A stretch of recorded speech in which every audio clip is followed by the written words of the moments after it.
Hi, I'm Graham Hastings-Evans. I'm the Chief Executive of an education charity called NOCN. And our charity helps people get skills to get into employment and further their career. And we do a large number of people into the construction industry. Great, thank you. And today we're discussing a critical issue highlighted by the charity NOCN Group's latest report. A severe skills gap in the UK construction sector is exacerbating the housing crisis and driving up the cost of affordable homes. With the ambitious goal of building 1.5 million new homes, the charity is advocating that the UK needs a skilled workforce more than ever. Joining me to discuss this is their Chief Executive, Graham Hastings-Evans.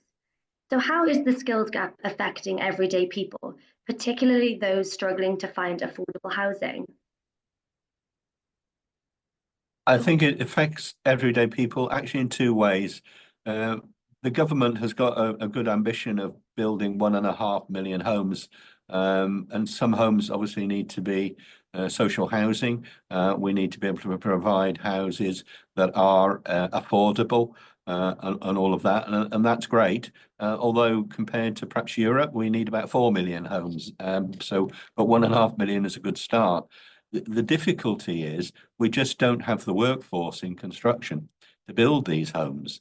In the last 10 years, the number of people coming into construction has declined, and we're smaller now than we were before COVID. We just don't have the workforce. So that's one significant problem to people.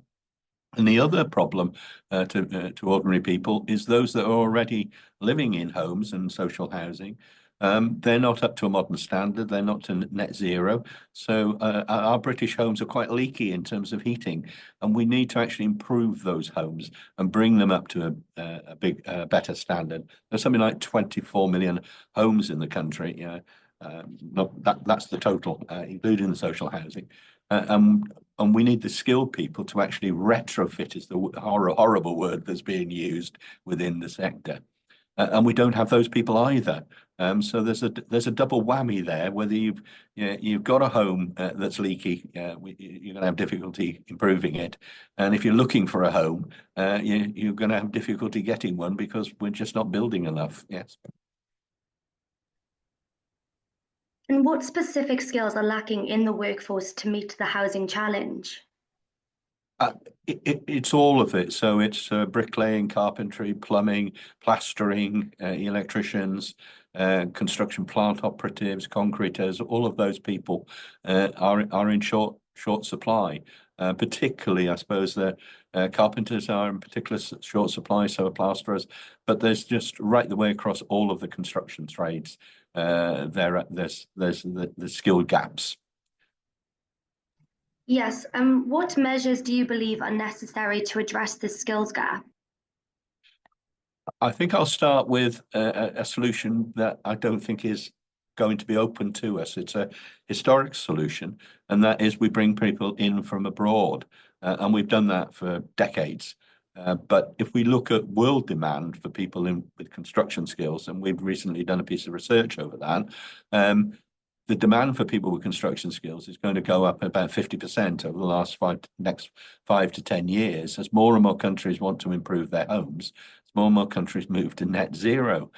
So there's going to be a real peak in demand, which is great if you go into the construction industry because you're going to have a great career and plenty of work. So we are unlikely to be able to draw in people from abroad to fill the gaps. That means we have got to train people. We've got something like 900,000 young people below 24 who are unemployed. And that's more than enough to fill the gaps. So we need to try and train them. And we need to increase the amount of training. So it's government and industry need to spend more on training to fill the skills gap. But we also need to win the hearts and minds of young people to come into the construction industry and sell them the sizzle. This is a good career. It's not going to be affected by AI and the new technology in the way that perhaps some other careers are. There's a good future here, and it's well paid, and it's really rewarding, and it's open to all people. Yeah, very, very open to people of different genders and different ethnic minorities. Very, very open sector, a great opportunity, and we need to sell that to people. Very interesting and good to hear as well. So, why is it important for the UK to raise occupational standards to a world-class level? And many of our workers are at an excellent standard, are at that world-class standard. Although we have been slipping back a bit in the last 5 or 10 years, we know that. It's twofold. It We don't want any more Grenvilles, do we? We don't want to see issues like that of poor quality buildings, not providing what people need. So we need to get our people up to a world-class standard. And for the individual, if they've got world-class skills, they can go and work abroad if they want. Many do. I have in my own career in construction. But if we got those world-class standards, then we're better able to ensure we've got a competent workforce that will build and maintain safe properties for people to live in. Thank you. And finally, Graham, where can we go for more information on what we have discussed? Um, you can go to the NOCN website. You can go to CITB's website. That's the Construction Industries Sector Skills Council. It's been around since the 1960s, long time. And you can go to your local college or local authority.